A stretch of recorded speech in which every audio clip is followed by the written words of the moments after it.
በቀቤና ልዩ ወረዳ የልማት ገቢ ማሰባሰቢያ መርሃ ግብር በአዲስ አበባ እየተካሄደ ይገኛል። የልዩ ወረዳዋንና አካባቢውን የጤናና ትምህርት መስኮች ማዘመን የመርሃ ግብሩ ዓላማ መሆኑም ተገልጿል። በዚህ ጉዳይ ላይ ተጨማሪ ልታደርሰን ባልደረባችን መቅደስ ደምስ በቀጥታ መስመራችን ላይ ትገኛለች። እንደምን አረፈድሽ መቅደስ? ምን ጉዳዮች ተነሱ? መቀጠል ትያለሽ? አመሰግናለሁ። እንደምን አርፍዳሃል። እንግዲህ አሁን የምንገኘው በአድዋ ድል መታሰቢያ ነው። እንግዲህ በዚህ ማዕከል እንግዲህ የማዕከል ኢትዮጵያ ክልል የቀቤና ልዩ ወረዳ ልዩ መርሃ ግብርን እያካሄደ ይገኛል። እንግዲህ ቀቤና ወረዳ ከአዲስ አበባ ከ150 ኪሎ ሜትር ርቀት ላይ የምትገኝ ልዩ ወረዳ እንደሆነች ይታወቃል። በዛች ወረዳ ግን በትምህርትና በጤናው መስክ እንግዲህ የተለያዩ ክፍተቶች ስለመኖራቸው ነው በዛሬው መርሃ ግብር የተገለጸ። የጤናው መስክ ሪፎርም እንደሚያስፈልግና የጤና ማዕከላት ማስፋፊያ ስራዎች እንደሚያስፈልጉ ነው በዛሬው መርሃ ግብር የተነሳው።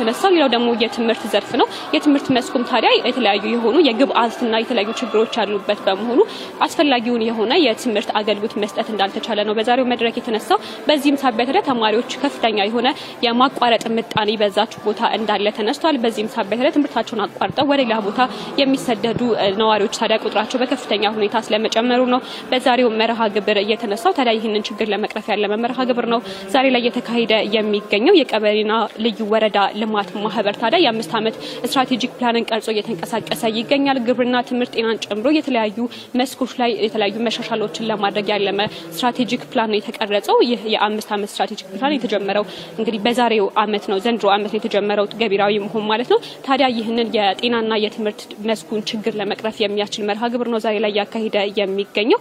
ሆስፒታልና ትምህርት ቤት የዚህ አካል ሆኖ ኢማም ሐሰን የተባለ ሆስፒታል ታዲያ ለማቋቋም የሚያስችል የገቢ ማሰባሰቢያ ነው ዛሬ ላይ የተካሄደ የሚገኘው። ከዛ ባሻገር ደግሞ የሁለተኛ ደረጃ ትምህርት ቤት ፈትወዲን ልዩ አዳሪ ትምህርት ቤት ታዲያ የሚቋቋም ይሆናል ማለት ነው። ለዚህ ሁለቱ ግዙፍ የሆኑ ፕሮጀክቶች ታዲያ ለ5 ዓመት ገቢራዊ ይሆናል የተባለው ፕሮጀክት አካል የሆኑት ማለት ነው የገቢ ማሰባሰቢያ መርሃ ግብር ነው በዛሬው ዕለት እየተካሄደ የሚገኘው።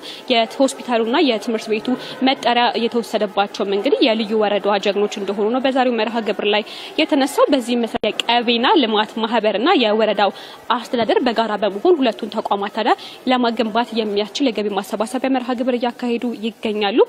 እነኚህ ሁለት ተቋማት እንግዲህ ተገንብተው አገልግሎት መስጠት ሲጀምሩ ከወረዳው አልፎ ታዲያ በወልቂጤና አካባቢው ለሚገኙ ነዋሪዎች ጭምር አገልግሎት መስጠት የሚያስችሉና ቀደም ብለን ያነሳናቸውን ችግሮች ለመቅረፍ የሚያስችሉ ስራዎችን እንደሚከናወን ነው የተገለጸው። ታዲያ ዛሬ ላይ ታዲያ የማህበሩ የአዲስ አበባ ቅርንጫፍ አባላት ታዲያ በዚህ መርሃ ግብር ላይ ተሳትፈዋል። 150 ሚሊዮን ብር ደግሞ በዛሬው ዕለት የሚከናወነው የገቢ ማሰባሰቢያ ሲጠናቀቅ ገቢ እንደሚሆን ነው እንግዲህ የሚጠበቀው። በአጠቃላይ ማህበሩ በሀገር አቀፍ ደረጃ 150 ሺህ አባላት ያሉት ሲሆን በአዲስ አበባ ደግሞ 50 ሺህ አባላት አሉት። የዛሬው መርሃ ግብር ሲጠናቀቅ 150 ሚሊዮን ብር ገቢ ይሰበሰባል። በዚህም ገቢ ታዲያ ቀደም ብለን ያነሳናቸውን የትምህርት ተቋማትና የጤና ማዕከላትን የሚገነቡና በቀቤናና በአጠቃላይ በአካባቢው የሚገኙ ነዋሪዎችን የቀደመ ችግር የሚቀርፉ እንደሆነ ነው እየተጠቀሰ የሚገኘው። የገቢ ማሰባሰቢያ መርሃ ግብሩ አሁንም እንደቀጠለ ነው። በምሽቱ የዜና አወጃጃ ሰዓታችን ደግሞ ተጨማሪ መረጃዎችን አክለን ወደ እናንተ የምንመለስ ይሆናል።